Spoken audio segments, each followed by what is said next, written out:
Hello, everybody, and welcome back. This is the Hall of the Demigods, Session 1. Tonight, we have with us Akira. Hi. We have Daisy. Yeah. We have Juno. Yeah. Howdy. And we have Beckett. Hello, everybody. Tonight is going to be an interesting night. So, grab your popcorn shorts and shields, grab your seat, and prepare yourselves. Don't forget to like, comment, subscribe. So, you all awake the next morning. And when you pop your eyes open, Akira, you're the first to see that Daisy is in the same spot you had left her last night, staring at you. You know, taking a picture lasts longer. I already did. And on that note, that's fucking creepy. It is. I'm just gonna reach over and slap Beckett on the arm and be like, he took a picture of me while I was sleeping. Beckett, you receive a sharp slap on your arm. That's terrifying. But also, ow. It's morning. You need to wake up anyway. I didn't want to wake up like that. Jesus. Oh, I'm sorry. He's staring at me still. And you're staring back. So what does it matter? How am I staring if I'm looking at you? Because you're staring at me. I'm not staring if I'm blinking. Yeah, whatever. You can handle your own battles. Whatever. And she's gonna get up and go to the bathroom. Garrett stands up, stretches, Keep going. and walks out of the tent. Juno, you get awoken by the commotion of these two arguing about staring. And you look over, and Daisy has now cocked her head and is staring at you. Well, Juno is just gonna go, huh? What is happening, huh? And he's gonna kind of be a little bit out of it, and then he's just gonna look at Daisy, and like his eyes will widen and go, ah, why are you looking at me like that? Ew. That's what I said when you were snoring. Ew. Hey, all I gotta say is I was just sleeping, and at least I'm not staring at people like a pervert or a creep, like you've been doing for God knows how long. I mean, why? Just why? As you guys are sitting there having the back and forth, the loudspeaker in the camp goes off and you hear, "Attention campers, this is Chiron, the camp counselor. Training begins in 20 minutes.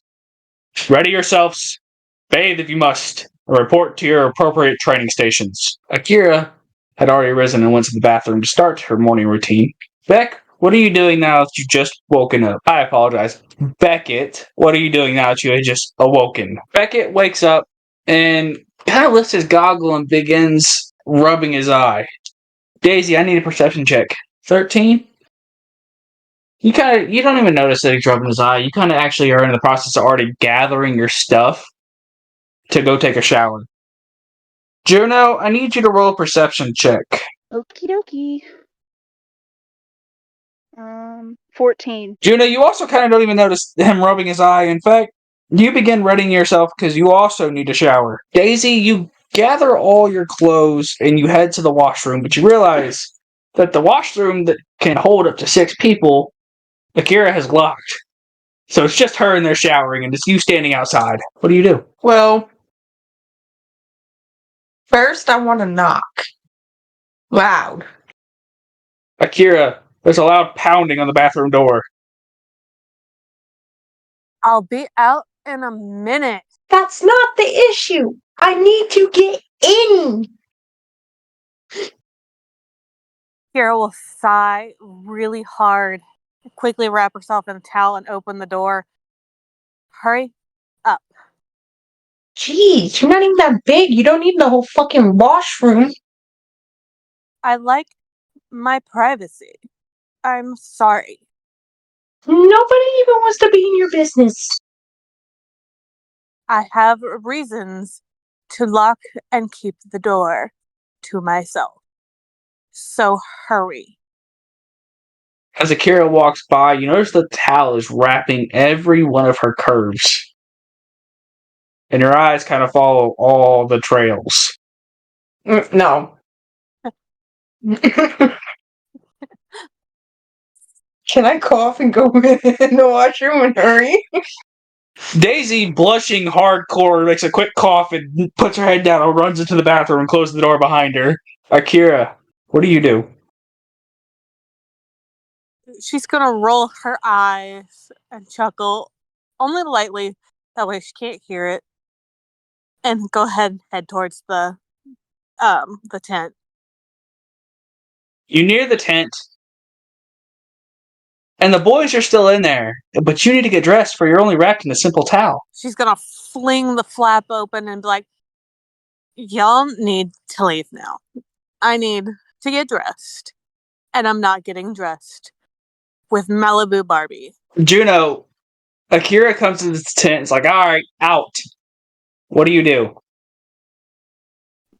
Juno is going to just look at her, like with a little bit of like a dirty look, and he rolls his eyes and says, yeah, we get the gist already. Kicking us out. And then he's just gonna walk out. Juno aggressively leaves the tent. Akira, Beckett's left. She's gonna look at him and be like, well, are you going to get out? You act like it's the first time. You always do this, but I never leave. It's only polite. If everybody else had to get out, you should too. I have things to do. You can leave me alone. Okay. She's gonna huff loudly and then just walk over to her cot and throw the towel over his head and start changing. Akira, I noticed your perception check as you did this, and thank you. Before you throw the towel, you see something mysterious. With an 18 perception check, you now know why Beckett wears the goggles. Underneath the left side is a beaming one eye. She's gonna quickly grab the towel back from over his head and wrap it around herself and look at him really, really hard and been like, have you always had one eye? Just quickly, like, readjust the goggles and just kind of be like, what are you talking about? And she's gonna grab the goggles off of his face and be like, we've been friends for 13 years. And you're gonna lie to me about this? I wouldn't consider it lying. 13 years, Beck.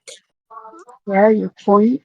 You've been hiding this from me for 13 years. I mean, I've kind of been hiding it from everyone. You're not that much different, right? We grew up together, Beck. You were there when my dad left, Beck. And she's gonna throw the goggles back at him aggressively and get dressed and storm out. Juno, Akira barges past you aggressively, like more aggressive than you've seen her, bumping into your shoulder and storming off. Juno is just going to like hold his shoulder and go, like, what was that for? And all she's gonna do is throw a middle finger up at him and just keep going. Juno is just gonna go from like, you know, his normal angry tone, kind of chase after her a little bit, and then grabs her arm and goes, like, hey, what's wrong? Are you okay? She's gonna look at him with almost the death gaze and be like, would you be okay finding out somebody that you've been friends with for 13 years has lied to your face the entire time? Juno is just going to like touch the back of his head lightly. He's kind of a little bit like nervous and everything, and he goes, well, I've not really ever had a friend, so I wouldn't know. And she's just gonna, her face is gonna soften for just like a split second. And it's gonna go back and be like, she's gonna be like, well, consider yourself lucky. Because it's bullshit. In this middle Juno of the is talk, going you to- hear Daisy from the bathroom yell really loud. I'm sorry, you cut out. In the middle of this, of you guys discussing, Juno's the first to hear it. You guys hear Daisy yell "fuck" really loud and really long, coming from the bathroom. Can Juno run to it, like the yell and everything? Yes. Okay, well, Juno is gonna do that, and he's gonna go, What? What's happening? Do I need to fight somebody? What's going on? One more time, buddy. I'm sorry. Juno is just going to, like, run to the area and is gonna be like, Whoa, what's going on? Come on. Do I need to fight somebody? What do I need to do? You bust into the bathroom because you try to come to a halting stop and you don't. And Daisy's standing in the middle of the room, full-blown nude, and she's just rubbing her eyes fiercely with a towel. Juno is just going to look away really quickly and go, my eyes. You see her in the middle of the floor, scrubbing her eye frantically, crying that she had soap in her eye. Juno is just going to like you know how like you're like looking away and everything, but you're trying to reach the person that way to make sure that they're okay and everything. He's gonna kind of do it that. And yeah, he's gonna try to like guide his way through with the walls and everything to make sure that he can get to Daisy. And then he's gonna go, Are you okay? Like, do you need anything? Perception check. Perception? I'm scared. Oh no! 4. You said a 4? 4. I got a natural 1. But it's a +3 with my modifier. Okay, so as you're facing away, the fog is kind of glaring your vision, but you get about 10 steps and your hand's outstretched when all of a sudden something squishy is placed in your palm. No! That way! I got so Too. Juno, with like feeling that he's gonna kind of like go and just like jerk his hand away because he doesn't know what it is, and he's like really he doesn't he just doesn't like it. He's gonna go. So as you jerk your hand away, Daisy's already kind of slapped your hand because you were touching her boob. But as this is happening, Akira, you also burst into the bathroom. She's gonna grab Juno by the shirt and toss him back and just like shield Daisy with her body and be like, you need to go. Do I get hurt by this? Is my main question. No. He's just gonna tumble back. And he's gonna go, you know what? My bad. Sorry, I will not help in any shape or form again. And then he's just gonna storm out because he was just really frustrated on the fact that he couldn't, like, he didn't understand, like, anything really. And he's gonna feel like angry because he wasn't able to like assist, because he's very big on assisting people that he needs to work with or tolerate. And he's just gonna storm out. Okay, so Judo storms out, and Akira, or Beckett, you kind of hear this yell. Do you approach, or do you kind of stay back in the tent? I'm gonna stay back in the tent. A lot just All right. All right. Akira, now it's you. You're alone with Daisy, and as you turn around, you see she's holding her left hip with both hands. At the same time, she's bouncing back and forth between her eye and her tit because she just got touched. Akira's gonna reach for the closest towel and wrap it around Daisy and then just gently lead her over to the sink and just kind of put her face under the sink and start rinsing her eye for her. So after a couple minutes of rinsing your eye no longer hurts, and you're wrapped in a towel, and Akira's holding you. I'm okay now. You can't scream like that. We thought you were getting hurt. And now poor Juno is traumatized. It has well been hurt. It hurt. Oh, I know. But that kind of scream sounded like you were being murdered, and Juno tried to help you. I go apologize. Finish getting ready, and we will go find Juno. That way, you can explain. Okay. She sniffles, and you see a bubble of snot start to form, but she quickly sucks it back in.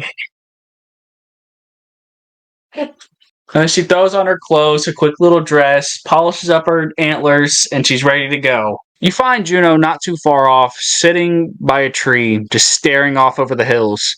But occasionally he picks up a rock and just chucks it as hard as he can. Daisy, talk to Juno. Juno. Not too high pitched. Juno. Juno is just going to look at her. And typically he would be mad, but this time he's just like a cold, straight face, and he just looks back at the area where the rocks are and just grabs one, clenches it as hard as he can, and then chucks it across however far. In the distance, you hear somebody yell because you thunked him in the back of the head. Daisy? Juno, I assume you can hear me because you turned around, but it's not your fault. We're still friends, right? I forgive you. Juno is just going to whip his head around, getting really angry, and he says, Friends? Friends? We were never friends, and I would never be friends with any of you. Kira, I'm not his friend. Kira's gonna just gently pat her on the shoulder and walk over and sit down next to Juno and be like, listen, she didn't mean anything by it, and neither did I. We heard screaming and she was naked, and, well, boys typically aren't allowed in the girls' room, which is why I threw you, and I apologize. Yeah. Right. And Juno is just going to scoot as far as he can away from Akira. And is just going to sit there. And he is still aggravated, still frustrated. And with the fact that he was kind of chucked and everything, he looks at her, kind of giving her a little bit of the look, like a dirty, angered look, and says, yeah, well, at least could have been nicer about it.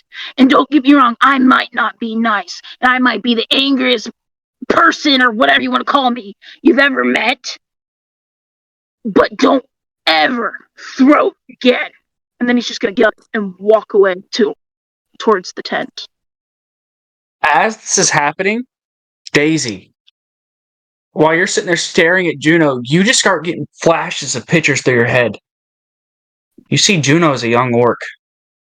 His mother taken from him in cuffs and thrown into a cell. His father disappearing.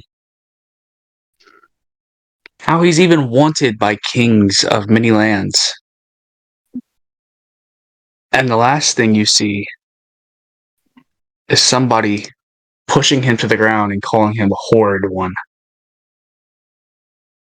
And then all at once, all the visions disappear. Daisy is gonna gasp, cover her mouth with a little yelp.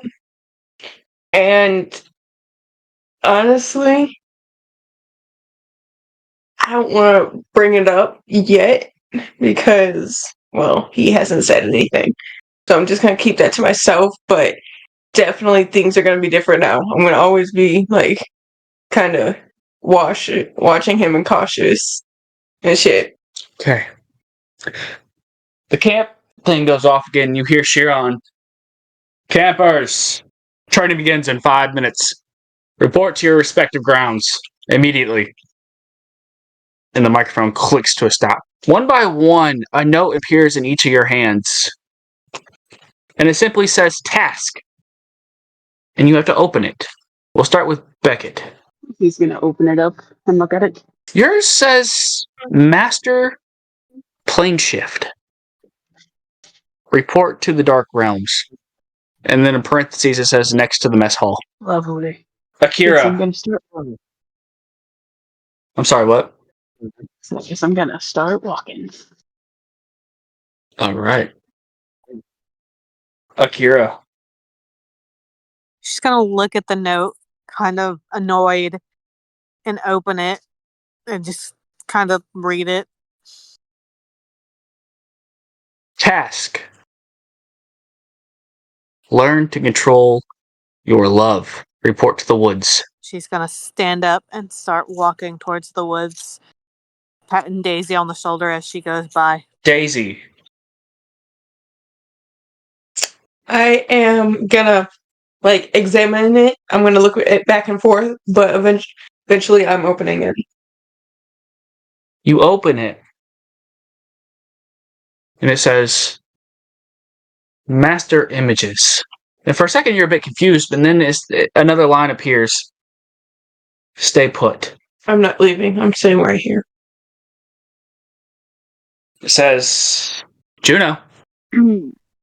Well, Juno is gonna look at it, and he really, really is wanting to rip it into millions of pieces, but he kind of sighs and just opens it. You open it and it says master your strength and your rage. Wrestle the wild boar. Pardon? You cut out for me for a second. It says master your strength and your rage. Wrestle the wild giant boar. Juno is just gonna go and chuckle, and he says, "Oh, this is gonna be good." And I don't know where As you he's say supposed to that- go, but he. As you sorry. say that, no lines appear. However, you do hear the call of a wild boar nearby as it approaches. So, first things first. Let's start with Juno. Juno, you see this wild boar come running, and it stops in a dead halt about 10 feet away from you.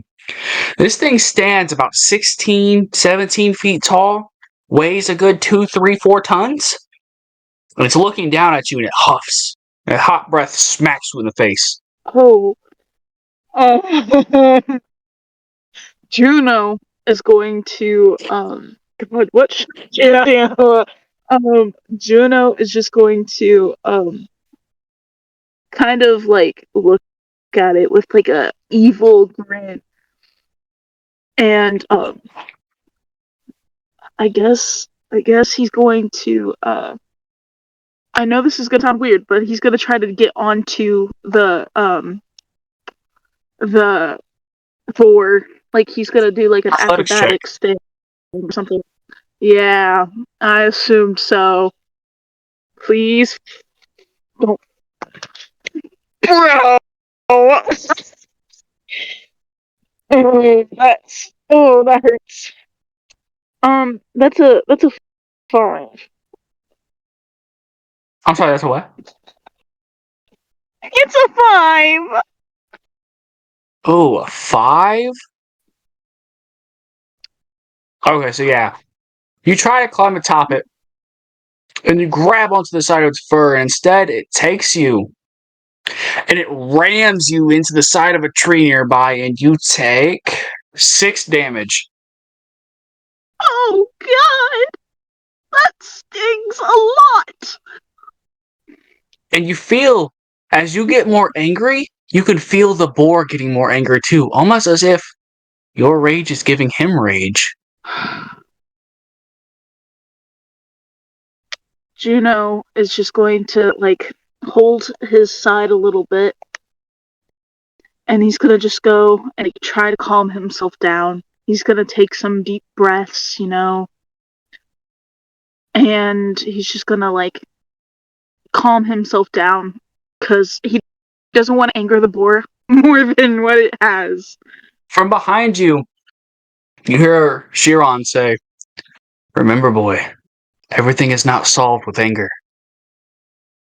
I told you I will choose to correct you on the right path. First step, mastering that deep, bottled up rage inside of you. This boar will do what you do." He's just going to like sit back and kind of like touch his temple. And he's just gonna go, like, why is it always me?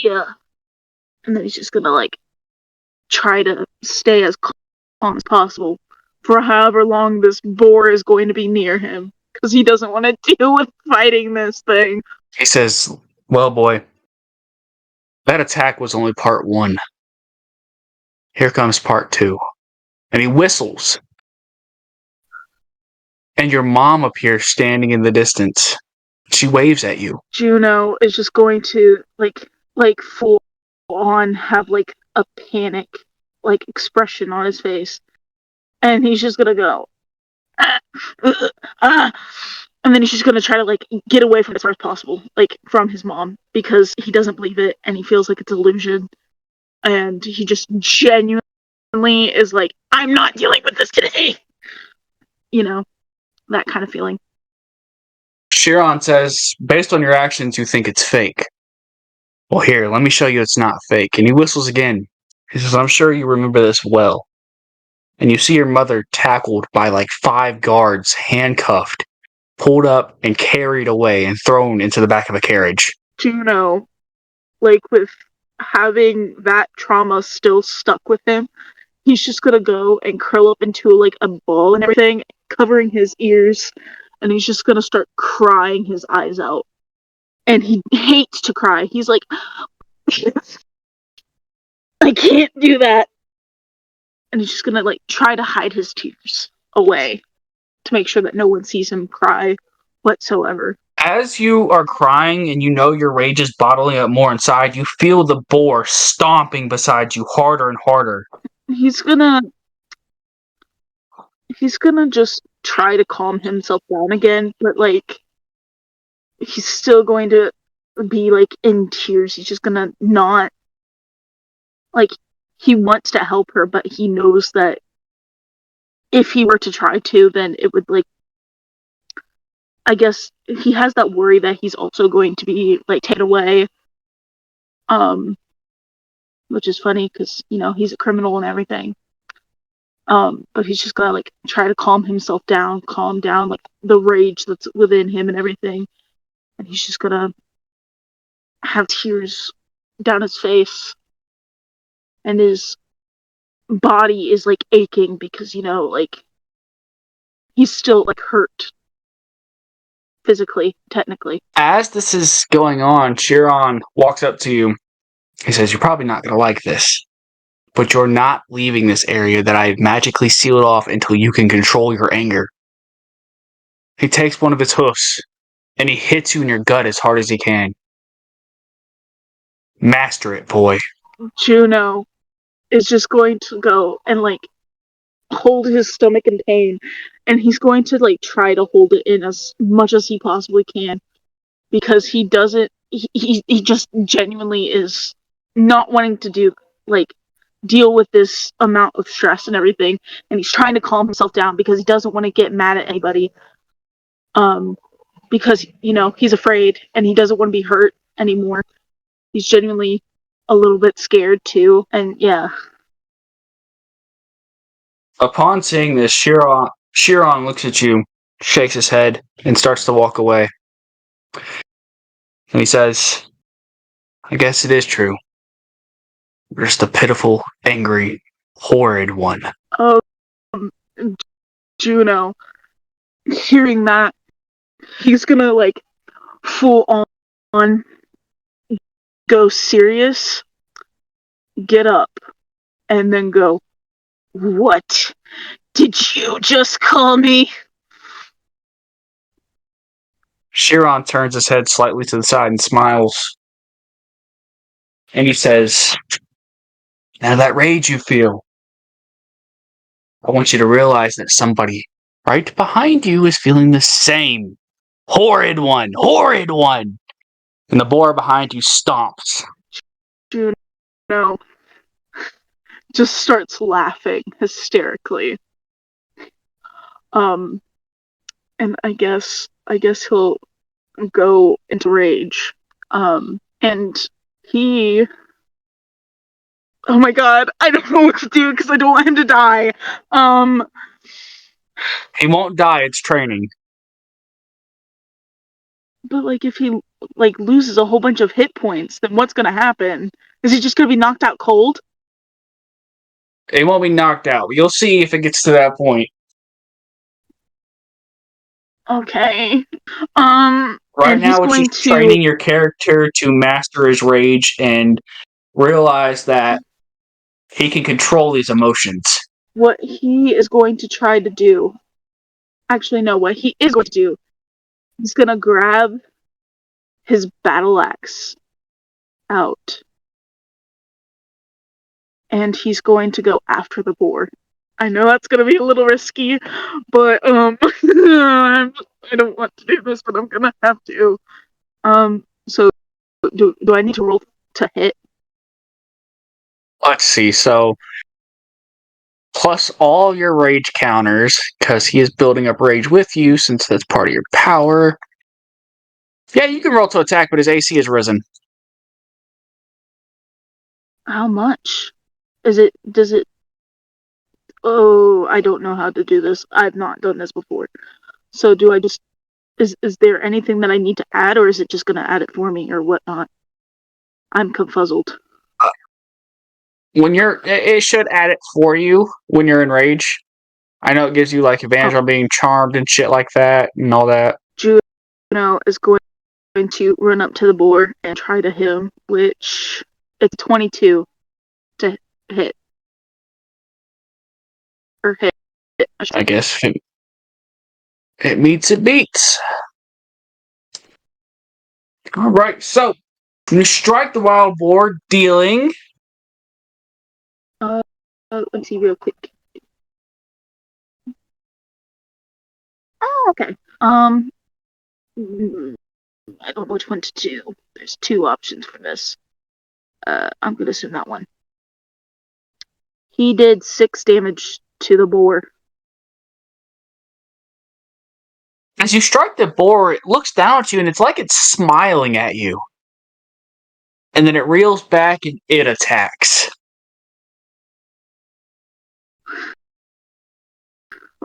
For 33 to hit. Yeah, that's definitely it. He's going to use his hoofs for 12 damage, knocking you prone. Yeah. He's knocked out cold. Or wait, no, not heal. I didn't mean that. Oops. What's your hit points? 0. Okay. Chiron says, with that being said, you'll lay here until you recuperate, but you will not finish this day until your rage is mastered. And he walks off. With that being said, Juno, that's your part for now. I'm going to go do somebody else. Let's do Daisy. Daisy, you're told to stay right where you are. And as you stay there, a line of people approach and they just stand there staring at you. Chiron from behind you says, what we're going to do today is they're all going to push as hard as they can. And you're going to get thousands of images. But you need to focus on solely one. There's 20 people here. You need to find one sole person and pick from them. It'll be draining. But you need to learn to master your power. He says, you've been struck with something. The ability to read minds, easily evade opponents. But if learned wrong, it can go into the wrong hands and you can be dwindled fast. Are you ready? I guess. With a loud, booming voice, he says, begin! And all at once, hundreds and thousands of images are smacking you in the face. Good, evil, pure, wicked. They're smacking you all over the place. Roll a Constitution saving throw. 15. Almost immediately, it's like you've been doing this before. You focus on one and one only. A lady. And you picked her out before everything began. You realize she's beautiful. And once you focus on it, you finally hear it, the voice. I'm the one you want to choose. You'll complete the task. Focus. As through your head, it's like she's looking into your eyes. And she's speaking to you directly. And she's showing you images of daisies. But at the same time, blood. Peace. War. And it keeps bouncing back and forth. Roll another Constitution saving throw. 14. And almost immediately, it's swarmed. This girl you're looking at, in your mind, she's getting slaughtered. Her throat's getting ripped out. She's getting stampeded on wild animals. Her guts spread across the lands. And she's looking down. She's looking up at you, whispering, you failed her. And you realize it's a man in the hood down at the bottom of the line, and he's looking at you, smiling wickedly. Ah, you'll be an easy target to fool with. Roll again. Constitution save. Dirty 20. Dirty 20 to my 13. All of a sudden, you're looking into Akira's mind. She's not in the lineup. She's not near you. But you just see her sitting in a field, drawing on her drawing pad, and she looks up at you and just smiles. She looks peaceful. She's just calm. She's not sarcastic here. She's actually smiling. Her hair is pulled out of her face. Her eyes glistening against the sun. She's looking at you, smiling as peacefully as ever. And in the back of your head, you hear, that's it. Hold it. Hold it. As Chiron says. Master the ability to look into their minds. Because here comes the tough part. Roll the Constitution saving throw again, please. 15. To my 23. All of a sudden, pure, malevolent images flash through your head of war, of everything you can ever think of. It's even you, your antlers being shredded from your head, your hair being ripped. Akira laying on the ground face down, her spine ripped from her body. Even Beckett. But with Beckett, you see something interesting. His goggles are removed, and someone has his hands in only one eye socket. Instead of the two eyes you thought he had, you see one. And someone's grabbing that eye and pulling it. And it comes down to Juno, where somebody's latched on to his horns, or to his teeth, to his giant, sharp teeth, and are ripping them out piece by pieces. Chiron says, focus! Find your calmness! And as he says this, what is Daisy's calmness for me real quick? What peacefully calms Daisy? Any type of water sound, like, let's go rainfall. Okay, you now have advantage on con saves. As you start thinking of waterfalls in the middle of the forest, butterflies floating, you have you have advantage. Roll 2 con saves. 20, the first one. 20. Okay. To my 18, you're lucky. And then all of a sudden it's gone. Your mind is clear, the voices are pushed out. And you hear Chiron say, very well, Daisy. But you have one more thing. In the beginning, I tasked you with joining this crew and treating them politely as if your own. You need to treat them as your family. I understand you lost yours at a very young age. But this is your second chance at life here. Treat them respectfully. They are yours. Look out for them. There'll come a time when you're needed. Desperately. Yes, sir. And he pats you on the back with one of his hoofs and he says, very well, you've completed your training. But be warned, this is long from over. We'll have many more challenges to overcase before this is done. He says, lunch is served, by the way. Go enjoy. Since you're one of the first campers complete, you get first pick. Can I wait? You wish to wait? for your fellows? He smiles. He says, learn fast, you do. Have a seat right over here, and he points by your tent. He says, they'll be home soon, hopefully. He says, I say hopefully because I got a lot of work to do with that Juno. And he takes off.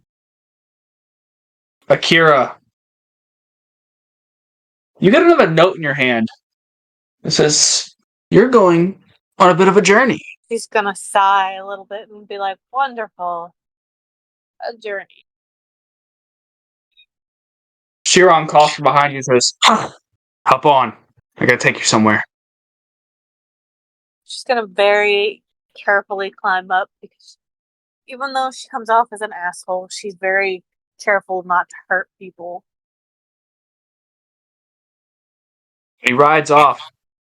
And you guys riding for about an hour and a half before he finally stops deep in the woods. Deep. And he says, he points to the brush nearby, thick overgrown bushes, and he says, I want you to walk through there. I will not follow you. This is a journey you will take on your own. She's gonna look at him a little hesitant and then just nod and make her way into the brush. As you pass through, you find yourself on the edge of a cliff. But as you're looking out, you see a massive waterfall. You see unicorns running triumph through the land. Everything's peaceful here, untouched by humans.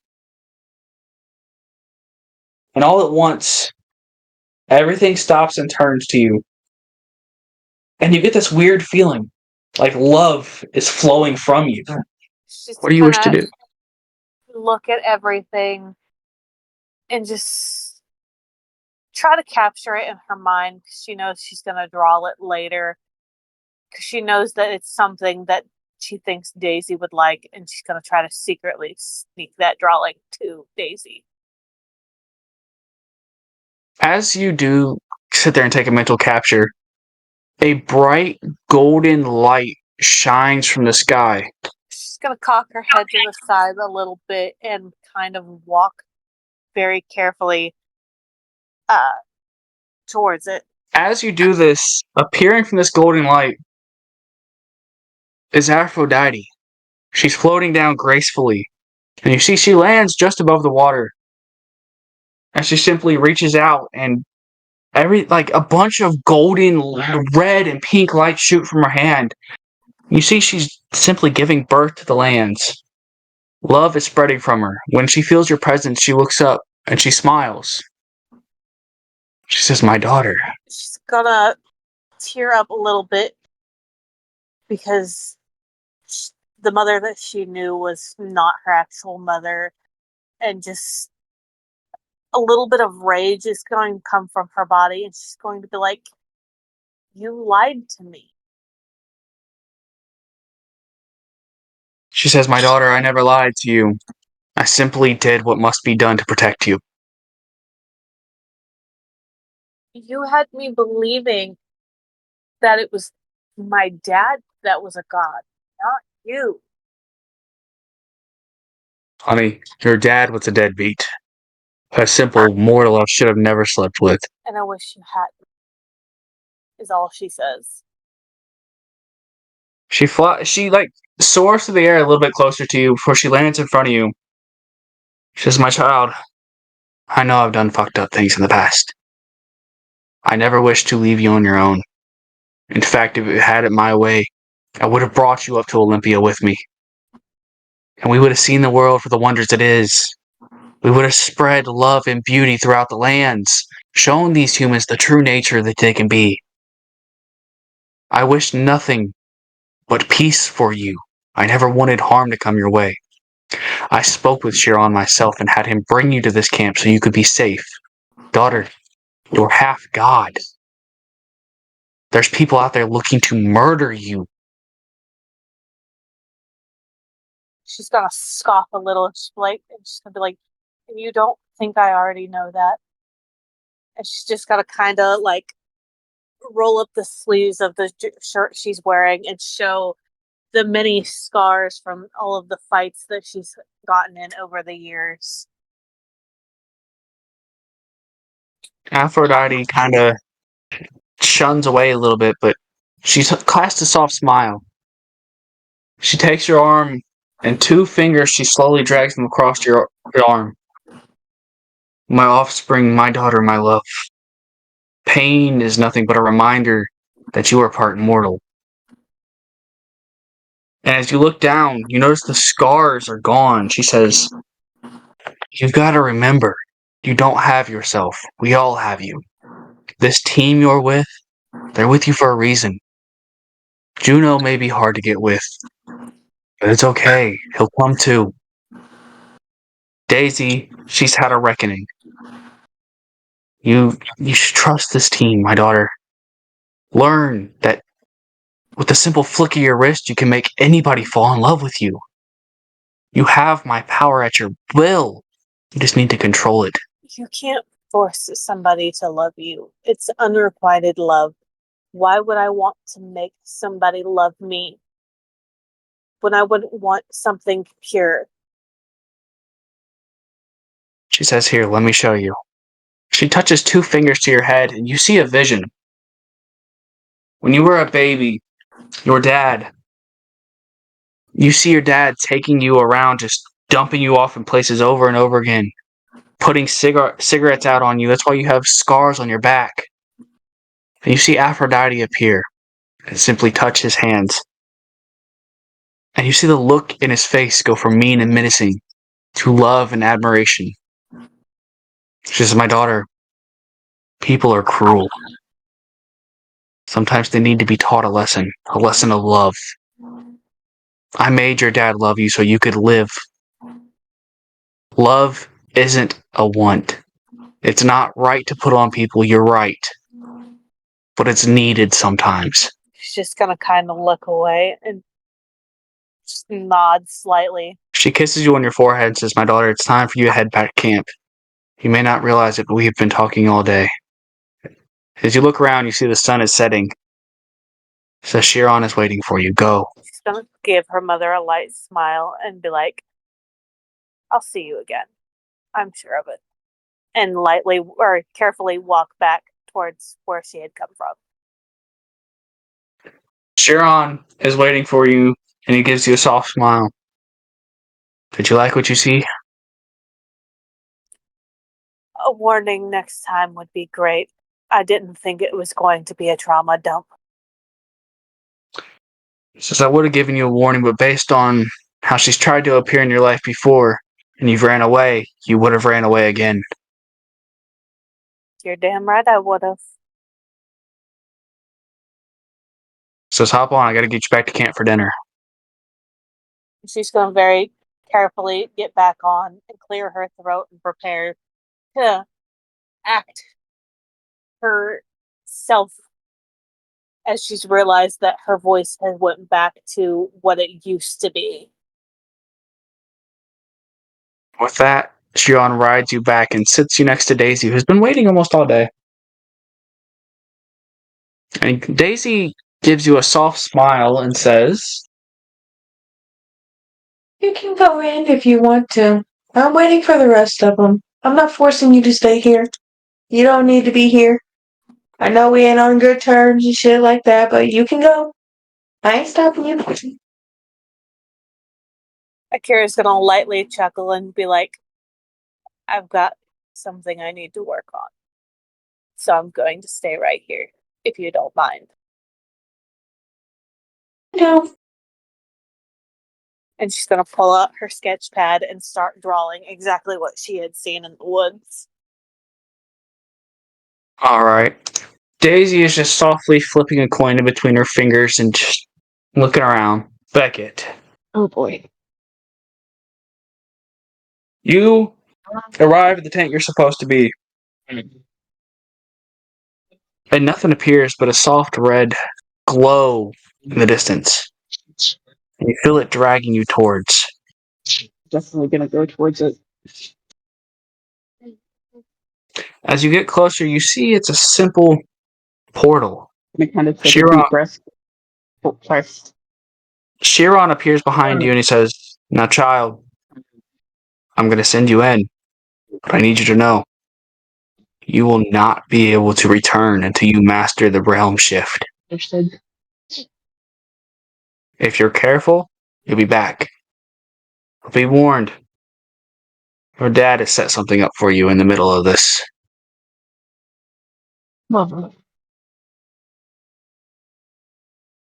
And he gives you a simple push on the back. It's like you're going through this portal. Yay. Look. I'm going to need a Constitution saving throw from you. Almost immediately, you're transferred to a land of skulls, chains, and fields of agony. When in the distance, you see a man standing with a long green cape and green flames coming from his head, with a giant trident. He looks down, and you could feel the smile from how far away he is. What do you do? I'm gonna approach cautiously. As you approach, you see it's Hades, your dad. He says, "Welcome, my boy. This is your domain. How does it feel?"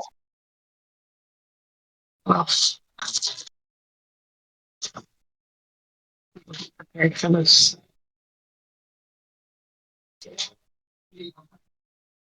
I'm sorry, I couldn't hear you. What'd you say? It's rough. I definitely wasn't prepared for this.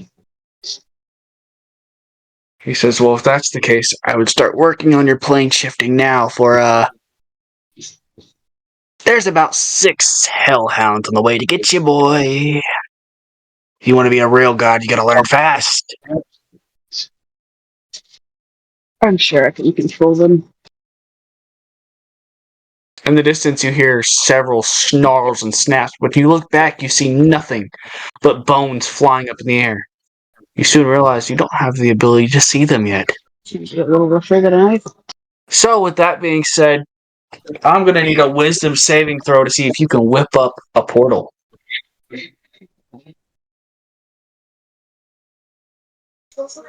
Efficient in those. So it's 19 for the first one. Is that advantage on those? If it's a white dot, I have advantage, right?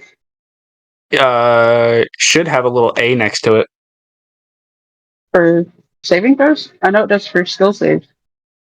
Oh, if you're proficient in... I don't know about saving throws. So I'm using I don't know, I got a 19. We'll just go with that.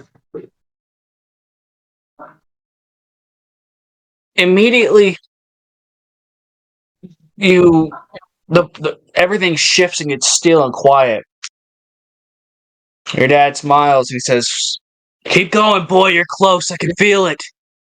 Circle those fingers, clench the fist, let the power flow through your veins. Wouldn't want your mother being disappointed in you.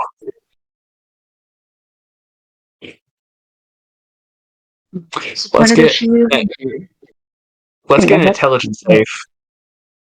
Oh, come on. 23. And you whip up the portal like it's nothing. He says, "Attaboy. My next step was to kill Akira."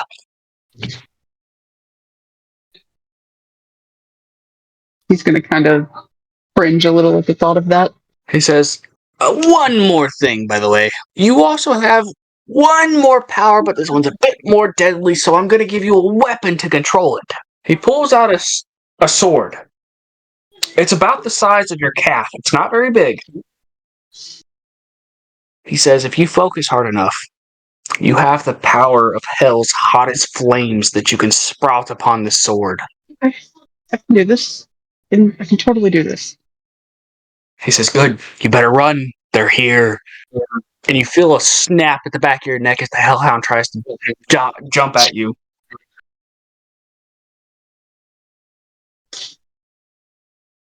That'd be a dex save. Yes, please. 23 again. You jump just in time through the portal. Except for this time, you teleport into a world of where it's just massive thrones surrounding you. A golden light is everywhere. And you look down, you see Earth. Did I do it? Am I done? You said what? I said, did I do it? Am I done? You realize you're standing in the squat middle of Olympus. I don't think I'm supposed to. As you're kind of studying the area and where you're at, lightning spreads throughout the sky, and a deep booming voice. Boy, what are you doing here? My father gave me my powers. I ended up here. As you focus on the voice, you realize it's Zeus. He says, I'm pretty sure your father did not damn you to here. You are not worthy enough. Actually, if I'm supposed to, if I ended up here, maybe I am. He says, you know what? Here's something for you. The floor beneath you cracks and spreads open, and you start falling. He's cast you into the land of forever falls.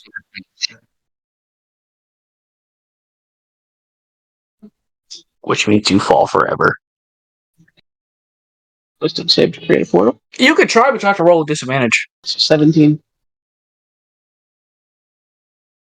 Daisy, you're kind of just looking out over the hills, when all of a sudden, Beck smacks into the ground in front of you. And he's just laying there, starfished.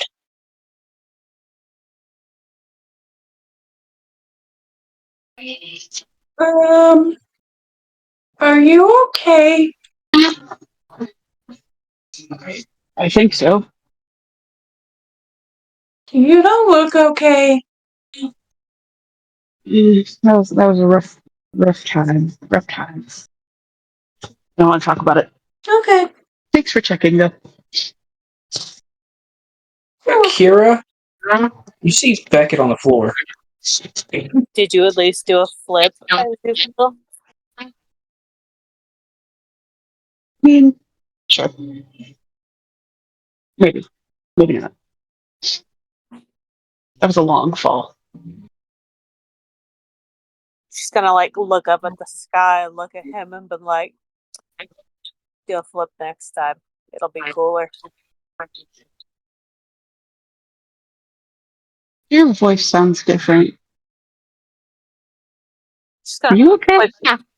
clear her throat and be like, "I'm fine." Okay. Okay.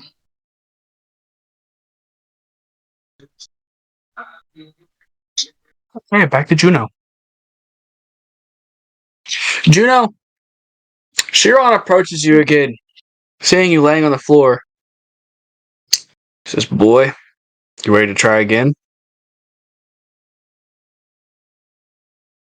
Juno is just going to look up at with pain still.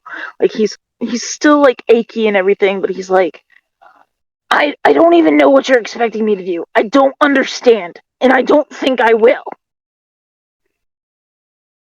He says, it's simple. Master that rage. That doesn't give me context clues. How am I supposed to master something that I never really understand? He says, let me put it this way. I'm going to create something. And you'll learn quick. He snaps his finger and the board disappears. And instead, 4 of your childhood bullies now stand in front of you. He says, I want you to understand until you master this rage, everybody around you who is not prepared will feel the exact same level you feel. If you cannot control it, they will absorb it and become worse. So, with you being rageful right now, he looks his head over to them and sees that they're all angry-faced. I would learn to control it fast. Really quickly though, would he be back at 14 health, or what would his health be at this point? Because I don't understand. If I Full should again. oh, perfect. Okay. I'm gonna try to heal him. Jeez. Juno still being confused because he's not. It's not clicking in his brain. He's just going to look at his bullies and is just going to like try to stay calm as possible. He's going to try to not get so angry and not to yell, scream, and just like want to punch him in the face.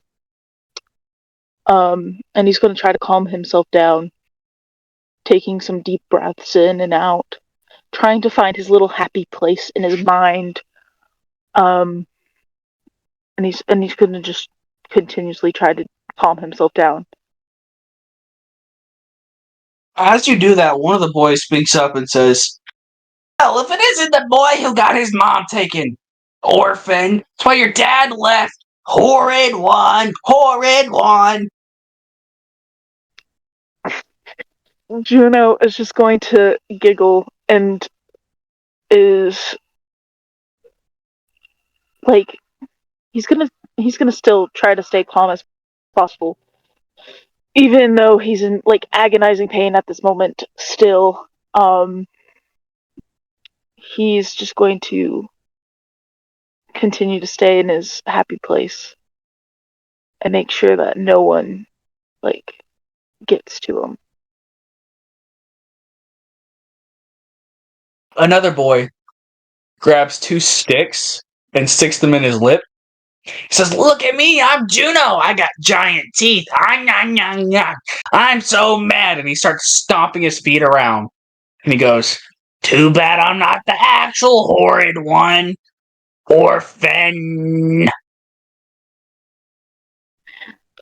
Juno is still gonna try to stay calm as possible. He's still gonna like go even deeper in his happy place, and he's going to go and say, "Yeah, at least you don't look like me. I know how much of a burden that would be to you." And then he's just gonna laugh it off and be calm and collected, somewhat. Yeah. As you do that, the third boy runs up behind you and kicks you in your back hard. Says, "Come on, you puss bag, get up." Juno, with that happening, he's just gonna giggle again, laugh off the pain because it hurts. And he's just going to like lay there. He's not going to listen to them. He's just gonna again still be in that little happy place of his, um, keeping himself calm as possible. The second boy joins in and starts kicking you in the gut. "Get up, get up. Fight us. Or I knew your mom was a whore. She never deserved you." He is going to tear up a little bit, but then he's gonna like wipe it off really quickly, and he's just gonna again continue to stay in his happy place as much as he possibly can, trying to like black them out and ignore them as much as he possibly can. Let's get a con save with that. Con save? Oh, please, Lord. Of course, it's not on my side. 12. Let's see. Please suck. I really would prefer you to. Juno, you lose control. Dang it, bro. He doesn't deserve more damage. Juno, I guess, with him snapping a little bit, he's gonna like trip every single one of them onto the ground with his fist. And then he's gonna try to calm himself down again. He's gonna go, "Wait, I shouldn't be doing this." And then he's just gonna take some deep breaths to relieve his anger again. As you're doing that, Beckett and Daisy happen to be walking by in the middle of you catching that rage fit, and they get every ounce of it. Beckett and Daisy are now going to attack you. What's this? Unless you beat a Constitution save. Well, I'll try. I'll try to beat a Constitution save. Please. Okay, a 21.